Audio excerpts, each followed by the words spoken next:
Hi guys, before we get into the video, did you manage to check out the link for your pop-out poster? I received my poster and it's a must-have if you're an Arsenal fan, and it's available all around the world. Hopefully you guys enjoy the video. Welcome back to Arsenal News TV, and today we're going to look at how Arsenal could line up versus West Ham United. So we're going to go straight into the formation, and I think Mikel has a big question in whether he remains with the 4-2-3-1 formation or is he going to go with the 3-4-3 system. West Ham being a very good attacking side and being able to change their adaptability and change their formation according to their team. Will Mikel change his formation according to what has been a pretty sensational season for West Ham United? But I think Mikel is going to stick with a 4-2-3-1 formation, because even we saw against Tottenham that he goes with a strong attacking lineup with the same formation and we go attacking from the first minutes. So I think he's going to stick with the 4-2-3-1 formation, and we're going to go straight into the goalkeeper. And is Mikel going to go with Matt Ryan in goal, or is he going to stick with Bernd Leno? With Arsenal pretty much having 2 weeks holiday from this last game, will Mikel bring back Matt Ryan back into the squad as we're going to have a 2-week break? But I think Mikel is going to stick with Bernd Leno in goal, and he's not going to go with Matt Ryan. For me, I would love to see Matt Ryan given a chance. He is an Arsenal fan. He's someone that's been watching up and growing and supporting Arsenal as a big player. But would he start ahead of Bernd Leno? And I think Mikel is going to stick with Bernd Leno in goal. So we're going to start off with the left back position, and I think this has started to become an easy position. Someone that's going to play every single match, but hopefully he doesn't gain any injuries, and hopefully he doesn't have any problems with anything and doesn't leave any match time and doesn't leave any matches, because we can start to see how important this player is for the Gunners, and we need to find a replacement as soon as possible, because in the summer transfer window I think we need a backup left back. You can at least do half of what Kieran Tierney does. For me, that's a solid left back for cover for Kieran Tierney, and Kieran Tierney is just literally changing his team to another level. He's a new dimension, he adds fluidity, he adds a dynamic, and for me, Kieran Tierney will play in the left back position. And now we're going to move on to the left centre back position. And there's going to be a lot of question marks. Should we have Gabriel Magalhaes in that position? Should we go with Pablo Mari? Should we go with other centre backs such as David Luiz maybe in that position, Rob Holding? But I think Mikel is probably going to have two centre backs. He has to think, who should we go for, Gabriel Magalhaes or Pablo Mari? And being West Ham, they are going to be a very attacking side. They're going to be a very dominant side. They're very physical. Will Mikel stick with Gabriel Magalhaes? As we can see, this guy is very tall. He has a good physique, and he's someone that can really take those headers, the balls are going to put into the box from West Ham. And I think Mikel is going to stick with Gabriel Magalhaes in the left centre-back position.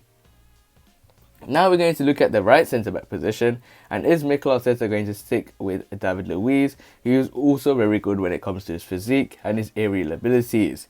But from the latest training video from Arsenal, we can see that Rob Holding is starting to go back to his usual form. He's someone that's going to be here long term at the Gunners, and someone that wants to fight for that position and make that spot his. And I think Mikel is going to have a huge decision. Would he go with David Luiz or would he go with Rob Holding? But I really think he's going to go with David Luiz in the right centre-back position. And for me, I would love to see Rob Holding in that position, or even Pablo Mari in that position as well. Because, as I say time and time again, Mikel plays, when we didn't have two good left centre-backs, he used to play two right-footed centre-backs in the left centre-back position and in the right centre-back position, in the form of David Luiz in the left centre-back position and Rob Holding in the right centre-back position. But why not do the opposite now and put Gabriel Magalhaes in the left centre-back position and Pablo Mari in the right centre-back position? That's what I'd love to see. Or I'd rather see Rob Holding in that position as well. But with the latest statistics and the way David Luiz has been performing, even though he had a blinder against Olympiacos in the second leg, I thought he was horrendous. He was probably the poorest performer in that pitch. But hopefully Mikel doesn't stick with David Luiz, and hopefully he does make the change. But I think he is going to stick with David Luiz.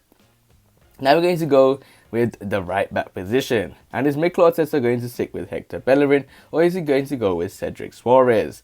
And even Mikel has mentioned Cedric Soares of a more attacking right back and much less when it comes to his defensive abilities. And when it comes to Hector Bellerin, someone that offers more defensively rather than in the attacking mindset. So who is Mikel Arteta going to choose between Cedric Soares or Hector Bellerin? But also there's another player that can play in that position, and that is Callum Chambers. I would also love to see Callum Chambers playing in the right centre-back position as well, to be honest, but that's a huge competition. Will Callum Chambers even be in the squad next season? And will Mikel Arteta turn him into a right back? Or we will have to wait and see what happens with Callum Chambers. Someone that's been taking advice from Mikel Arteta, as we saw in the previous training videos, someone that's trying to get into Mikel Arteta's thinking. But will he choose between Cedric Soares, Callum Chambers, or Hector Bellerin? Well, I think he's going to go with Cedric Soares in that right back position. And the reason being, we seem to see that Cedric Soares is more of an attacking right back. And I think he can offer a lot of things for this Arsenal team in the future, even though he's at a high age at 29 at the moment. And is he going to offer a lot attacking wise is the real question. And as you can see later on, when I go on to the final players in this lineup, we will see the main reason why Cedric Soares is playing in the right back position. Now, we're going to go with the left centre back position. And there's someone that has been playing every single game for the Gunners. And I think Mikel Arteta is starting to see him as someone that's a ready starter alongside Kieran Tierney. If you're going to choose 3 players that's going to start every single match, that's going to be Bernd Leno, Kieran Tierney, and the left centre mid position, Granit Xhaka. And someone that has had a lot of criticism, we have to be honest, someone that has had a lot of criticism. But he's starting to show performances, but I think there should be a much more he can offer in the team, in my opinion. But even though he has been performing to a large extent, I think I'd rather see the likes of other players given a go, such as Dani Ceballos. But after Dani Ceballos' performance against Olympiacos, and the way he did play very well in that number 10 role, but as soon as Arsenal conceded, you can see clearly that Dani Ceballos is starting to fade of Mikel Arteta's future, as he was taken off straight away as Arsenal conceded a goal versus Olympiacos. And he's starting to see Granit Xhaka that's going to probably play in that left centre mid position for a long time, unless Arsenal splash their cash on a new midfielder, such as the likes of either Basuma, who has been linked with the Gunners, or even adapt the formation to play Partey in the CDM role with 2 attacking midfielders in the form of Smith Rowe and Martin Odegaard. But we have to wait and see if Mikel Arteta has the ability and the focus to change the formation, and that's something I'd love to see from Mikel Arteta. Who is going to play in the right centre mid position? It's either going to be between El Neni, Thomas Partey, or Dani Ceballos. But I think Mikel Arteta is going to stick with Thomas Partey, as soon as I mentioned for the same reasons for Granit Xhaka. Well, as soon as Arsenal conceded against Olympiacos, on came Thomas Partey and on came Martin Odegaard. And we can see clearly that Thomas Partey is starting to show signs of he's a top player. But hopefully he can start to perform more and more. Hopefully he can stop making those silly mistakes he made against Olympiacos. And if he starts to play every single game, I think we have a good player on our hands, as we all expect a lot from Thomas Partey for his price tag and his ability and what he has done so far on the football pitch. So now we're going to move to the left winger position. And who is Mikel Arteta going to go with? And I think he's going to go with one man, but are we going to go with that player? Well, it's going to be Emil Smith Rowe. He was the man of the match for the game against Tottenham. He was someone that started to show signs of flair, someone that was top performer in that game. And I think Emil Smith Rowe is someone that's going to be playing in that role, and someone that's starting to show signs of him being a top player. And for me, Emil Smith Rowe is a top player, but I'd love to see Gabriel Martinelli play in that position 100%, because I think he's a top player as well, as we saw in that 9-minute cameo versus Olympiacos. Someone that I'd love to see start against West Ham United. But hopefully, in terms of what Mikel Arteta is looking at, as we're looking at how Mikel Arteta would line up Arsenal versus West Ham United, I think he's going to go with Emil Smith Rowe in the left winger role.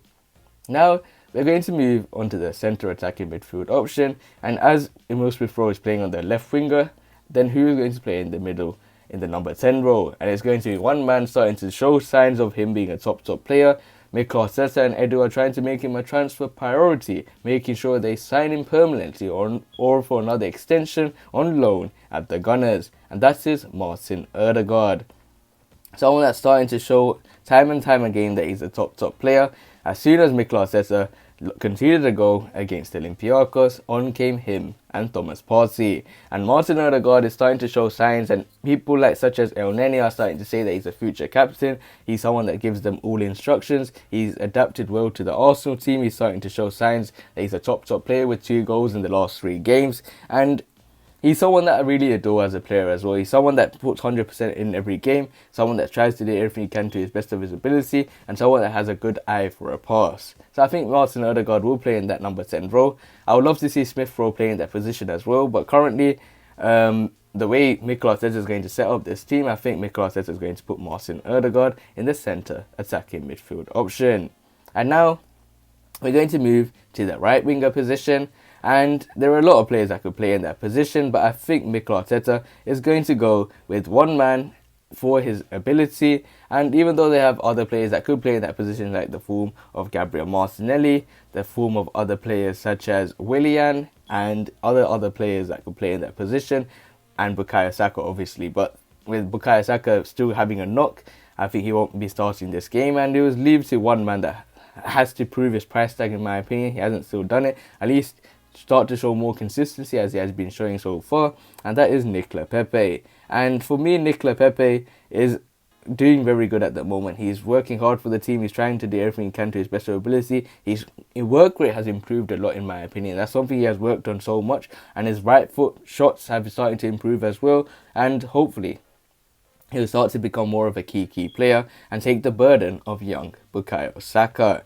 And for me, Nicolas Pepe is someone that I think Mikel Arteta is going to start. And as I mentioned before, Cedric Soares, the reason he will be playing is because of Nicolas Pepe, because Hector Bellerin and Nicolas Pepe have no chemistry whatsoever, and they two can't get together at all, in my opinion. It's like literally positive and negative repelling each other. And I think Nicolas Pepe and Cedric Soares is going to be in that right hand side of the pitch, and I think he's going to go with Nicolas Pepe in the right winger role. And now we're going to go to the striker, and this is going to be a huge concern for Mikel Arteta, because you got Gabriel Martinelli. He wants to get game time, someone that's frustrated because of the way Mikel Arteta has treated him. Mikel Arteta obeying and understanding what has happened with Gabriel Martinelli. And you got the likes of Alexandre Lacazette, who has played well when he has came on, and you got the likes of Pierre-Emerick Aubameyang. He had a poor game versus Olympiacos, had disciplinary issues versus Tottenham, but before that he was on good form as well. So who is Mikel Arteta going to go with? And when it comes to Gabriel Martinelli, I don't think he will get a chance against West Ham United, even though he's someone that can offer a new dimension, a new dynamic to the team. I think Mikel Arteta is not going to go with Gabriel Martinelli, even though I'd love to see Gabriel Martinelli at least play in the left winger role, or even the striker role. For me, is something that I would love to see Gabriel Martinelli play. But who else is left over? Well, it's either Alexandre Lacazette or Pierre-Emerick Aubameyang, and I think Mikel Arteta is going to go with Alexandre Lacazette. And first of all, when it comes to Alexandre Lacazette, he is someone, when it comes to London derbies, he's someone that will get a goal no matter what. And when it comes to Pierre-Emerick Aubameyang, I think he's going through a bad lapse of period once again. And I think when his confidence levels are low, his performance just follows on from that. But when it comes to Alexandre Lacazette, he's solid. He has nothing in his mind going at the moment. And he's someone, when he's given a chance, he'll take it. But he needs to be more clinical in front of goal. But this is a lineup I think Mikel Arteta will go with versus West Ham United. But for me, I'd rather see the likes of Pablo Mari given a chance instead of David Luiz, and also Rob Holding given a chance instead of David Luiz as well, and even Callum Chambers maybe in that right centre back role.